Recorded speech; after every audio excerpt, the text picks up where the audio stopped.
Hello, welcome to Maverrik Live. I am your host Luke, and today I'm joined by Adam. Hello everyone. Hi. How are you doing there? Do you want to give everyone your full name, just because I don't want to butcher it? Yeah, so my full name is Adam Mclachlan. So yeah, so many different variations of the same name, but Mclachlan is my one. It's my name. Mclachlan's me. This That's one me is right me. now. Okay, nobody change it. So you are the newest member of the Maverrik team. Do you want to give us your full title? Yeah, so I am a client services assistant. A member of the CSA. Yes. Fantastic. Obviously, coming in during the first couple minutes of YouTube videos, I realised if you say any of the naughty words, the algorithm doesn't like you. So I'm just going to say you came in during a period where not a lot of people were working. During a transitioning period of time. Exactly. I guess, how was that feeling coming in during that? Because obviously we were all working from relatively remote locations. We still are, a lot of us.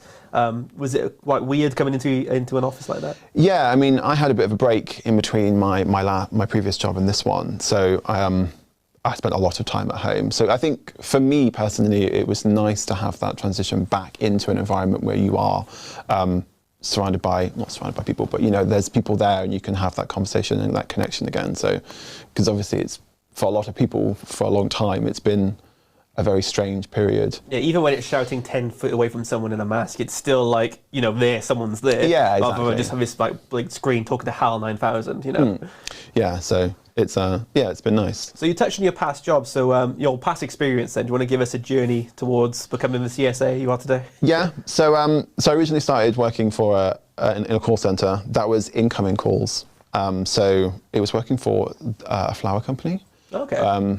Quite a big flower company. And the flower company. Yeah, the flower company for all of the world. So I dealt with a lot of incoming calls, for orders and things like that. And then do you know your flowers now from that? Then? Yeah, I mean, to be fair, it's helped me a lot in my life. And I go into shops now and I think, I'll pick up some azaleas or some of this and that. But and then I moved on to customer service, which was a very interesting sort of transition, especially for an 18-year-old. You wouldn't think that people got so infused, I would say, over flowers, but it was definitely quite something. I can imagine just saying, this isn't the season for these, what are you doing? Why are you selling these? People used to get very enthused about flowers and their orders and their deliveries and things, which you can understand. Yeah, it can be very confusing. It's such a niche thing where I feel like having a lot of knowledge on it can help you down the line. Yeah, exactly. It's a surprising area. It's just you're talking to, maybe you've gone into now talking to clients and they're having an issue with something to do with a garden. You could be like, I know this bit of information. Yeah, exactly. Those little bits during your first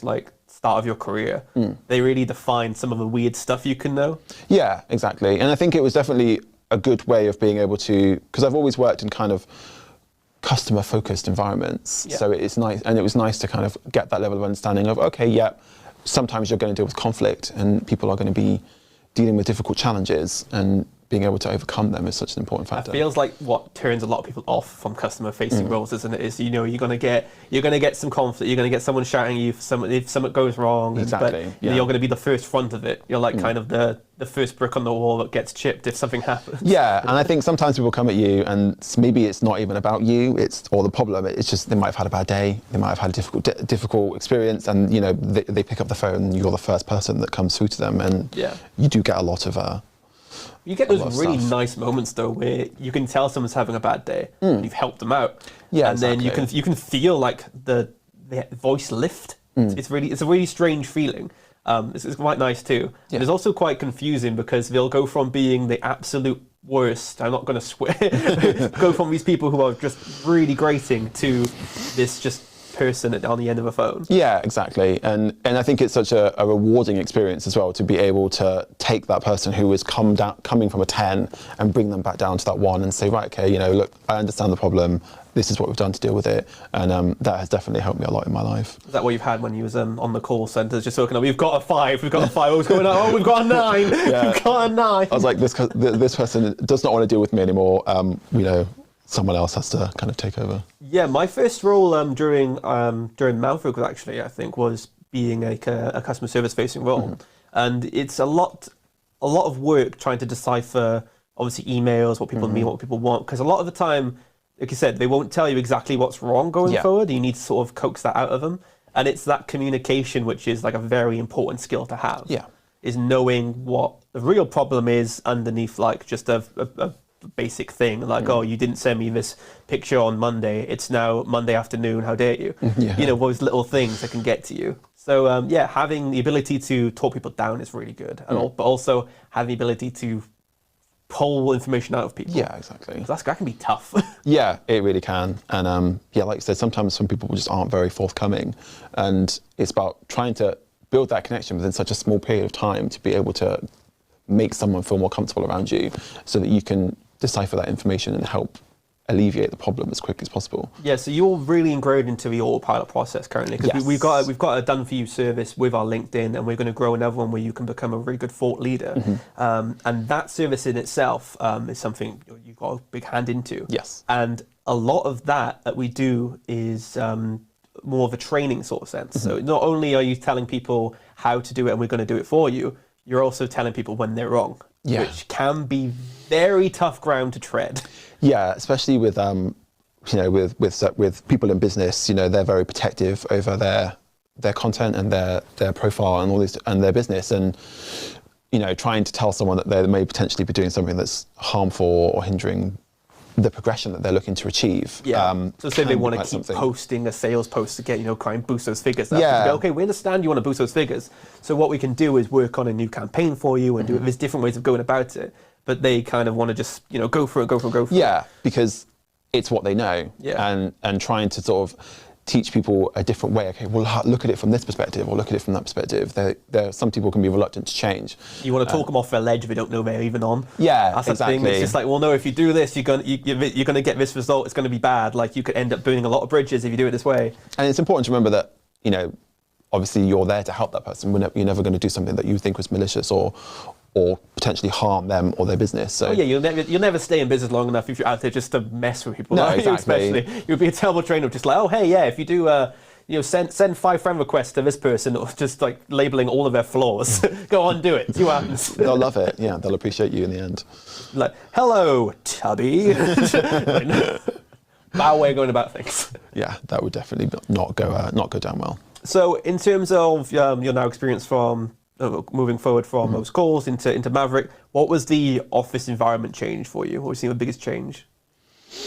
I mean, my first experience of like walking through the door at Maverrik, it's a very different environment than I'm used to, but it's in a good way. You know, like, so I've worked in a lot of businesses where it's very, you know, to the point and serious, whereas Maverrik takes a much more, I wouldn't say laid back, but a lot more sort of casual approach to things, which I think helps people to be able to feel like they can work more effectively. Yeah, I think one of the best things about, you know, working here is everyone sort of knows each other because of the way we work is developing relationships. We do that for clients, for sales. So it would be kind of a miss if we didn't actually implement that with ourselves. Yeah, exactly. Because this is the first stop of things, isn't it? Like, the way our culture goes is the way it'll go forward for everyone. So when people get involved with Maverrik, they realize that, okay, you're gonna ask more questions about who you are as a person, what you want to do in the future. You know, it's like that ladder. Like, because a lot of the times you come into a company and it's like, hey, you've been brought in to finish this job, and bye. Yeah. And I think I don't like working like that, because if people aren't happy where they are, they're not going to give you a good job anyway. No. They're not going to give you a whole 100%. So you need to kind of work out where, you know, you want to go in the future and build upon that. So each task you give in, each thing you want to do, you know, we just communicate with each other that, okay, this is going to help me in this end game. Yeah, exactly. And like, everyone is always keen to help each other with every task that you do. And like, when I came in, there was already discussions of, right, okay, you know, you could look at doing this and doing this, you can get this skill, this could help you in the future, this could help you move on to another role at Maverrik, you know, head up the chain of command and things like that, which is always nice. Like, you know, it makes you feel like you're much more valued, as you're not just, you have a battalion now. Someone walking through the door and sit down and do a job and off you go and walk out the door at 5:30. Doesn't feel like that. And that's definitely a good thing. Yeah, I mean, that's what that's what every business wants to, exactly. to hear. And you don't have to say it just because you're on a live show, man. You can do it. The cameras are off now. Tell us what you think. No. Well, thanks again for coming down. Have you got any weekend plans? It's a long weekend this weekend.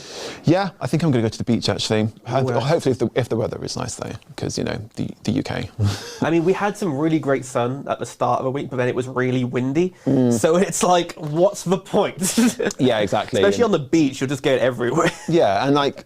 The thing is as well, it's so frustrating because it might only be 12, 13 degrees, but it might feel so much nicer when it's actually, if the wind wasn't there, you'd actually be able to enjoy it properly. Yeah, I think that's what separates Plymouth from a lot of the other like seaside towns. Yeah. Well, it's just like the amount of wind you get. Most definitely. So I hope you have a good weekend. Thank you. And I hope everyone watching this has a great weekend too. And don't forget, we'll be back on Monday because it's a bank holiday. I just said that. This is why it's important to be consistent when you're live. We'll be back on Wednesday for our next show, 12:15 p.m. as usual. Have a great weekend, everyone. Have a great weekend, Adam. And we will see you next time.